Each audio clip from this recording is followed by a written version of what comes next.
Did you know that the money parked in your bank account is not actually yours? That's right. In accordance with the 2008 Dodd-Frank Act, the international banking charters were changed so that bank depositors like little old you and me were no longer actually depositors, but are now unsecured creditors. Today we're going to talk about what it all means, bail-ins that is, and what I'm doing to minimize my risk of losing my money like all those poor unsuspecting people did in Cyprus's bailout back in 2012. Hey friend, I'm Brad Long and welcome to the channel where we help career burnouts get control of their money, move toward financial independence by starting and growing an online business. So in today's video, we're going to continue our discussion about a possible economic collapse and the Great Reset and some of the implications if the plan is actually implemented as outlined by the World Economic Forum and other global entities. If you missed my introduction to the Great Reset, I'll leave a link below and I'll make sure to share that at the end of this video as well. So how much money do you have in your bank account? What would you do if it were to just disappear? These are important questions and I'll share with you what we in our community are doing to try and step out of this thing. First, some important background. The 2008 financial crisis saw the emergence of the term too big to fail, or TBTF, where governments used taxpayer funds to rescue what were considered systemically important banks from total collapse. As you probably remember, this didn't go over very well with the public, resulting in the US Congress passing the Dodd-Frank Wall Street Reform and Consumer Act of January 2010. And while this act eliminated the option of bank bailouts, it introduced the equally, in my opinion, odious idea of bank bail-ins. So what's the difference between a bail-in and a bailout? So let's start with a great explanation provided by Investopedia, and I'll link this article below. A bail-in and a bailout are both designed to prevent the complete collapse of a failing bank. The difference lies primarily in who bears the financial burden of rescuing the bank. With a bailout, the government injects capital into the banks to enable them to continue to operate. The government doesn't have its own money, so it must use taxpayer funds in such cases. With a bank bail-in, the bank uses the money of its unsecured creditors, including depositors and bondholders, to restructure their capital so it can stay afloat. As unsecured creditors, depositors and bondholders are subordinate to derivatives claims. Derivatives are the investments that banks make among each other, which are supposed to be used to hedge their portfolios. However, the 25 largest banks hold more than $247 trillion in derivatives, which poses a tremendous amount of risk to the financial system. To avoid potential calamity, the Dodd-Frank Act gives preference to derivative claims. So what does all that mean? It means that you and I, as depositors, are hosed if there's ever a financial meltdown that causes our bank to fail. It means that both we, as depositors, as well as any bondholders, are subordinate or last in line when it comes to being made whole. It means that all of that cash, likely representing weeks, months, and years of your toil, can be benevolently confiscated, actually turned into completely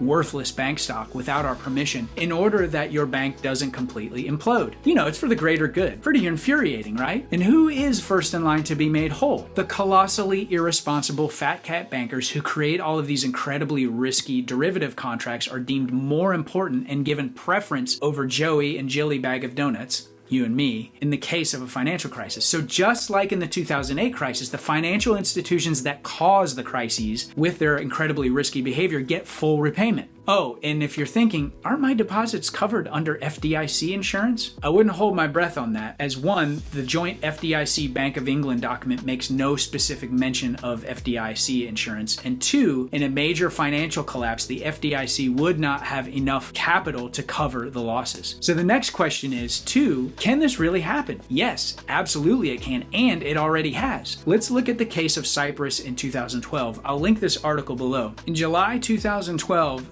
Cyprus became the fifth Eurozone country to seek a bailout from the EU in the amount of 17.8 billion euros. On March 16, 2013, the bail-in took effect. A 9.9% levy was imposed on the country's bank deposits over the government-insured limit of 100,000 euros, and a one-time levy of 6.75% was imposed on deposits below the insured limit. Deposits below 20,000 euros were exempt from the tax. So, in this instance, bank deposits over 100K were given given a 10% haircut, and those under 100K were given a 6.75% reduction, while deposits below 20,000 were exempted. Now, I wouldn't hang my hat on that, as this event was not the result of a greater macro financial crisis. So what should you do about it? As of this recording, the current bail-in policy applies to banks in excess of 50 billion in assets. So possibly for the first time in your life, you need to understand the soundness of your bank as well as its level of assets. What we're doing to mitigate our risks to any future bail-in, and this is not financial advice, so please do your own research. This strategy will likely be fluid as the environment changes, but these are probably the most concrete of our current tactics. Number one, get all money out of big banks. Those are banks with 50 billion in assets or above. Number two, use a credit union or a local bank with monitoring of their policies and their financial health. Number three, move larger cash sums to brokerage accounts like Vanguard or Fidelity. Number four, own physical gold and silver. And number five, learn how to invest and custody private Bitcoin keys. And you can see my free Basics of Bitcoin guide in the link below on how to do that. Beyond that, our recommendations are always pretty simple at a macro level. Number one, get out of all consumer debt and mortgage debt if you can. Number two, build a giant emergency fund of at least 6 months to a year's worth of expenses. Number three, diversify a reasonable percentage of your net worth out of fiat denominated assets into gold, silver, and Bitcoin. Number four, diversify your income by starting an online business as a side hustle. Now, I know that all this may be a little easier said than done, and quite possibly more than a little overwhelming. So to help you, I have 2 free resources to either get you started or to help you continue the momentum that you already have. Number one is my 8 Steps to Erase Debt, the Foundations of Financial Independence workshop. And number two is How to Start and Grow an Online Business Quick Start Guide. Links for both of these are in the video description below. And for more background on this subject, check out my video of Dave Ramsey versus Glenn Beck on the Great Reset. Make sure to click over to this video and I'll see you over there.